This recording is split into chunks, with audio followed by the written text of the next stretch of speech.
Hello, welcome to another SH Figuarts review. This is Kamen Rider DiEnd, or Mask Rider DiEnd as it says on the box. SH Figuarts is a new standard figure series that incorporates the banner action figure art and the theme pursuing cast expression through humanoid action. If you want to take a look at the box art, please feel free to head over to the Facebook link below where I'm posting pictures of the box, instructions, and photo shoot of the figure itself. Very standard decade style box, so grayscale print with well, this actual suit and not the toy, just like the decade box. Very simple and just sort of basically following the color of the rider. This was second hand, but 90% new. Japanese edition, so no Hong Kong sticker anywhere. And pretty much showing you what you get inside the box.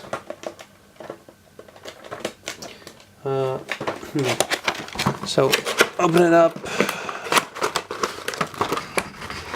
I mean, if this was released today, it would have had like a metallic blue box. But hey, what are you gonna do?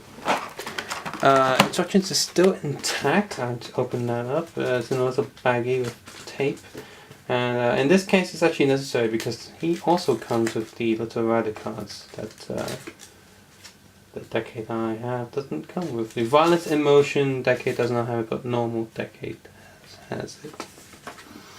So I'll put this here, light back on.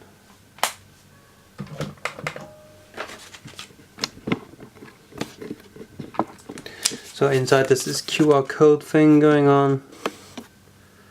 5, 4, 3, 2, 1. And basic instructions, because not too much here because his only function is a hand swap with this figure. But you also have the rider cards. You got DiEnd and DiEnd Final Attack Ride, DiEnd Blast, DiEnd Invisible, Riot Trooper, Olja, Kaiser, I can't remember that last one, and 2 backs of a card. And this is literally cardboard.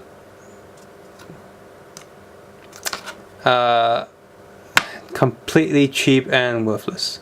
So, but because it's part of the set, I'm not going to cut this. What I'm gonna do is scan this and, well, maybe print them out myself and not actually use this one.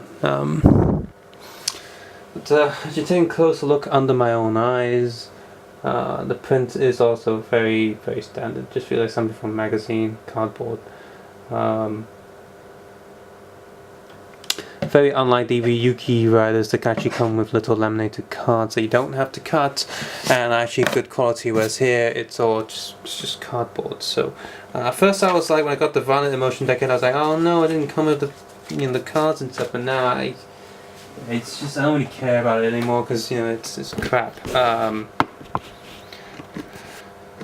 But they did print 2 of each just in case. Yeah. Well, at least the box is pretty open, very solid, very thick plastic this time, and very easy to open. So what you get inside? It's a really sturdy tray. They're definitely using more plastic back then than they do now for the tray. Apart from the fist hands, you also have spray open hands, gun holding hand, card holding hand, and just a kind of basically weapon, relax, oh, card, 2 card holding hands on each hand, and the DiEnd gun, which unfortunately is all you get, which really sucks. The DiEnd gun has 0 function. It can't slide open or close. It's just a solid piece. They didn't give us an extra gun that's closed, and because it doesn't have a bit in there, it looks like it's got a card in there. Like, it would have been nice if they actually printed the Gambrite card there or something. I mean, the details that are there are neat and good, but it's just like, seriously, just one gun?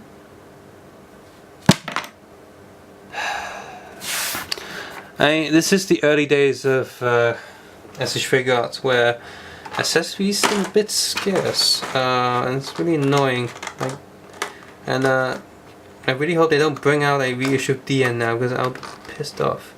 Like, what Bandai really should do is do like a little Bandai, web exclusive of just random weapons and accessories that they should have included with previous riders all in one package. I'd buy it. I think a lot of people buy it because people collect SH Figuarts, don't just collect one. Once you buy one SH Figuarts, you will fall into the dark hole and just sort of black hole, just sort of collect loads of them. So,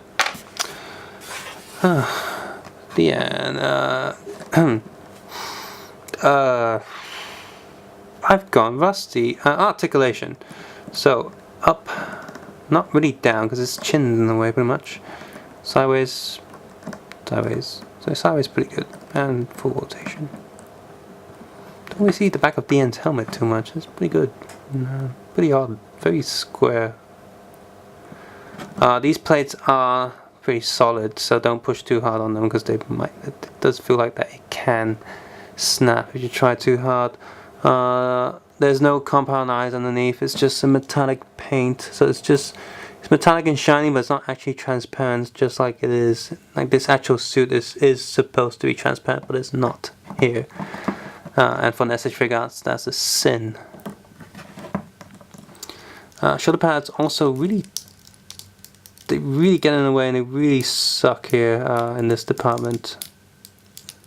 I can kind of open it a bit more. Well, not really. So his arms can only go so far up. Full rotation and full rotation. Double elbow. That's kind of limited. He has actually the exact same hands and legs and lower body as Decade. The only difference with him is the belt and the shoulder pads and the actual helmet. So up hip, double neck joint and double body joints here. Rotation, rotation, looking down, sideways, sideways. Leg goes up, back, double knee joint, sideways.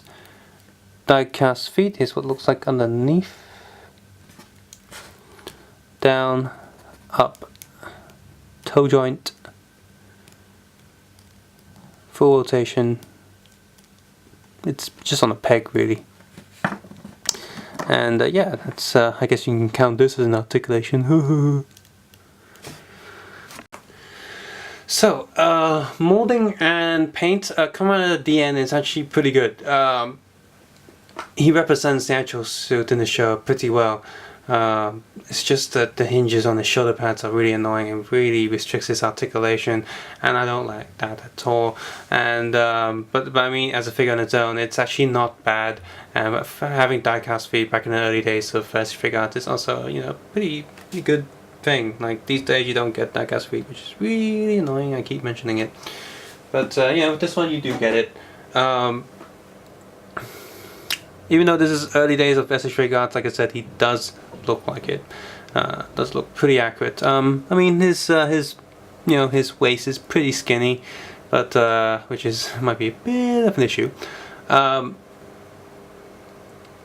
the paint, especially on the back of his belt, is actually really nice. It's got a lot of that dirt and weathering effects.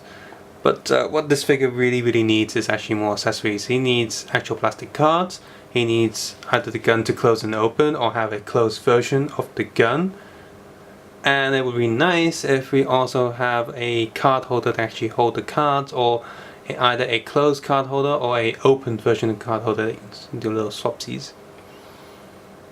But yeah, this figure is very lacking, and even for its original price. And of course, we've got to talk about the price now. Currently, the aftermarket price for DiEnd is very high because he's quite rare, and let's face it, people like DiEnd when they come out, so there's quite a bit of a demand for a figure that isn't that readily available, and because of that the price has spiked up. You can get him for around 500 Hong Kong dollars, which is the price of about like 2 average SH Figuarts that come out currently.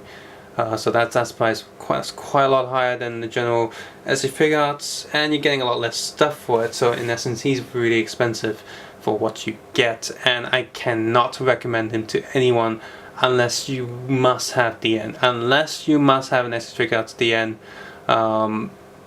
Actually say it's actually not too bad to get the, if you can find the toy version with the Gambarite card, the form change series stuff, DiEnd.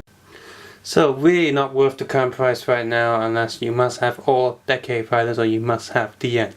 Just get the final form change version if you can manage to find it for a relatively cheap price, because you're not missing out too much, since most importantly it's the compound eyes, and you go for paint, you can definitely repaint the final form one to make him look pretty good.